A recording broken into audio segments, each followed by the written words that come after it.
It is 5:01, week number 5. Give me 5. So, I'm not in my office, or maybe I am. I'm in my mobile office. Pulled into a parking lot because my brain and my heart are bursting with so many ideas. I was just at our new high school campus that will be ready in a year, and it fits in perfectly with week 5. So we're gonna kind of look at week 5 from a couple different angles here. Let's jump right in. So, direct instruction is kind of the theme of this week. You're going to be doing an assignment where you're going to be using the Screencastify plugin to both have your face and your screen. I don't screen. You don't see my screen. You just see me. You're going to capture both, right? Like you and your screen using Screencastify, giving a direct instruction lesson. You're going to teach a thing. There is an instinct to make it long. Look carefully at the rubric. Do not make this long. I would aim for the shortest possible to get full credit, if we're being honest with each other, because it is going to be the best edited one, right? You should be able to teach a concept. Like the better you know the concept, the quicker you'll be able to teach it. Fair enough? If you don't really know something, it might take you like 20 minutes to kind of get to the point. If you really know it, you can get that down to about a minute if you really think about it. You're going to be building off of this, so like TPAC and previous lessons, so you're not starting from scratch. So the reason I'm talking to you right now in my car is that as we were in our new high school building, it was built, I think, in the 1800s, so more than 120 years ago. For a while, it was actually Dolores Huerta's headquarters, which is incredibly exciting. It was a hotel at one point. It was a law firm at some point, downtown San Jose, walking distance from San Pedro Square, if you know where that is. If you don't, then next time you fly into San Jose, go to San Pedro Square, come visit me. Hi, it's me. I'll give you a tour of the space. You will love it. And I think the takeaway from being in that space, I just walked with the architect and our high school principal, Mike, phenomenal dude.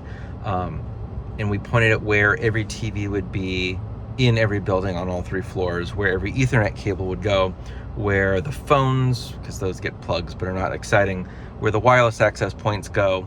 And the reason I think this fits in now is that, you ready to jot this down? Like, this is one of my biggest takeaways as an educator, is that environment shapes behavior.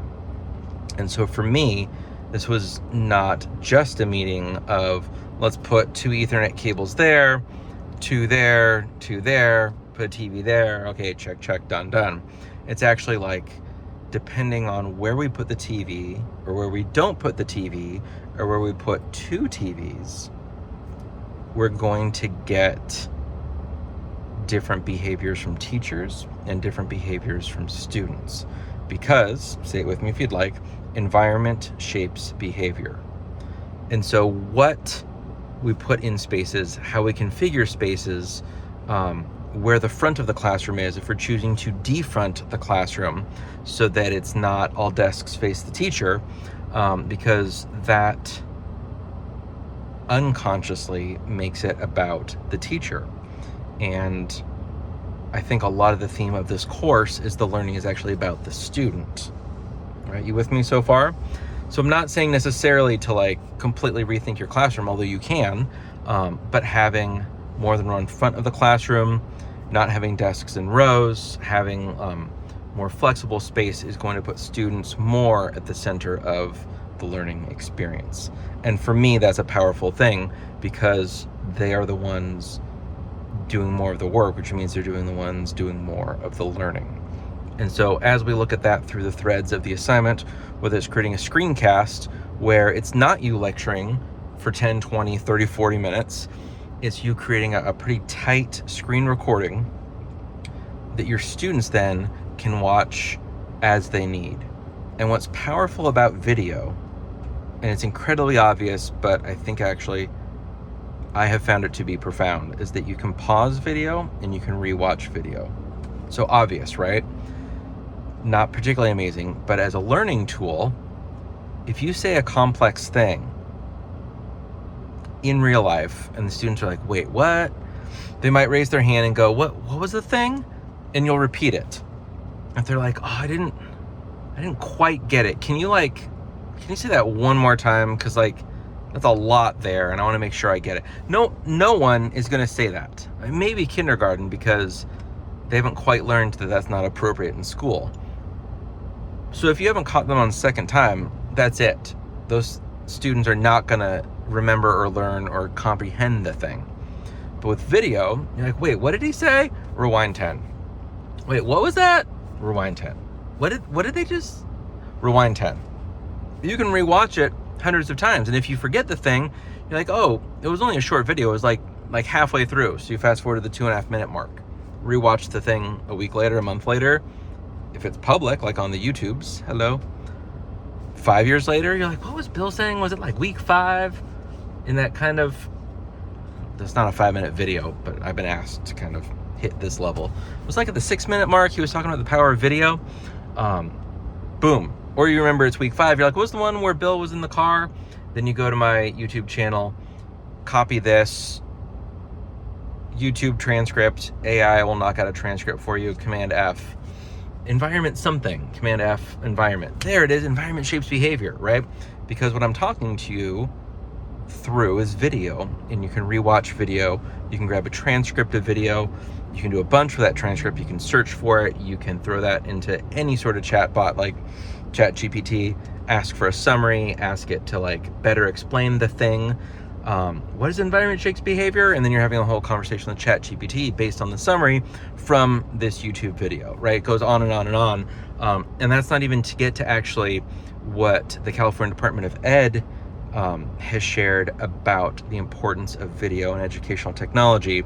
I know this well because super proud to share. When was it? 12 years ago? I was on our state superintendent's educational technology task force, and amidst that 60-page recommendation and 3 different visits to Sacramento, which was an extraordinary experience, by the way. I was the 3 takeaways, and I'm going to boil down that 2-year 60-page work is to these 3 things. What technology allows you to do as a learner is learn any time, any place, and any pace. So obviously any time, right? You might be watching this Sunday night, Monday night, Tuesday night, Monday morning while you're sipping some coffee. God, it's if I am narrating you sipping coffee, I apologize for that. I would not want to have my graduate instructor narrating while I'm sipping coffee. But you could. Anytime you want, you can watch this video.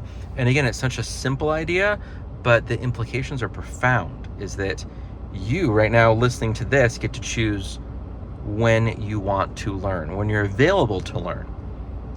And the equity piece for that, my goodness, that just makes it so much more inclusive. If you have a busy life, lots of kids, lots of family, lots of hobbies, lots of work, yeah, you got to watch this video, you got to watch all the things, but you get to choose that time. It's not Tuesday at 4:45 p.m., which this course used to be. Anytime, any place, right? So this is all asynchronous. I'm recording in a parking lot right now because I was like, oh my gosh, environment shapes behavior. That's perfect for week 5. I was just looking at week 5. To make a video later. No, we're doing that now. So for me as the creator, as the instructor, but also for you, you can watch this wherever. In your classroom, at this point, maybe you're cleaning up for the year, clean up a little bit, watch the video, clean up a little bit, go to the discussion board, you understand, any place, but also any pace. So at its most obvious, that means you can watch this video at 2 speed, 1.5 speed. If you have any sort of processing differences, and actually slow this down and listen to it at 90% speed, you can also just grab a transcript now, copy and paste the YouTube link, do AI YouTube transcript, And you can just read this if you want, and it's going to be like 90% accurate. Every day getting better. But again, you can grab that one part and rewind it, particularly for things that are easy to forget. Like, how do I do the thing about, I don't know, differentials and calculus? You find the video, you can watch that again and again and again. And particularly if it's like, end of the year summative tests, to review that and have that video as a resource and not have to go after school to talk with your teacher to get, what was the lesson? Can you repeat that? That assumes a lot that students are able to, that they're willing to advocate for themselves. But if it's the video, then that's available anytime they want at the pace they want. And for me, video in particular, but really kind of all asynchronous learning tools get you those three things, which are super magical. And you can rewind it, but I'll say it one more time, right? Anytime, any place, any pace. It's simple, but I think that's actually pretty profound. And that's one of those, even though we wrote those recommendations 12 years ago, I think we're still just beginning to live that out in California classrooms. There was definitely a group of some visionary people looking at what's possible with technology. And as fast internet connectivity becomes more and more widespread, the ability for video in particular, which takes the most bandwidth of all the things, photos, text, video is going to take the most. Just as the years go on, we're going to get more and more access and easier to get to all of those things. And so the ability to create and to consume video is just going to become even more powerful. So back to that assignment to kind of put a little bow on this episode. As you make that video, it's not going to be just you talking like it is me talking right now, but also with some slides inside of Google Slides using that Screencastify add-on. Ooh, got a little excited and hit my phone.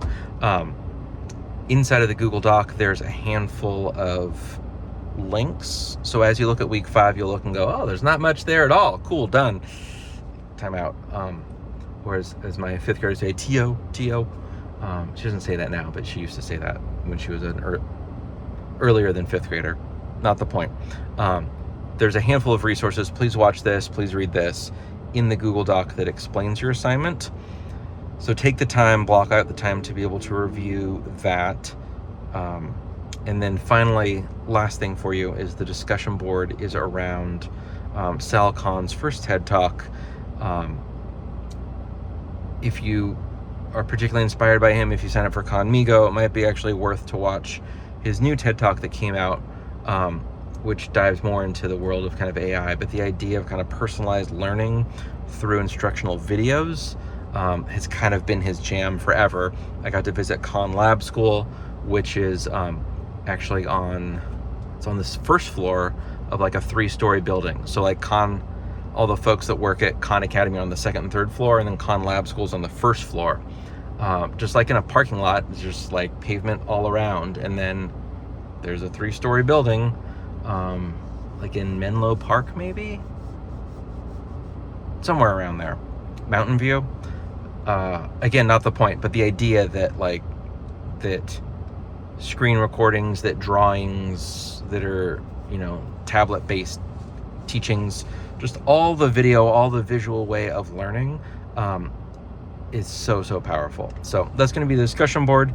And if you have any questions about week 5, please reach out. Otherwise, happy week 5, everybody.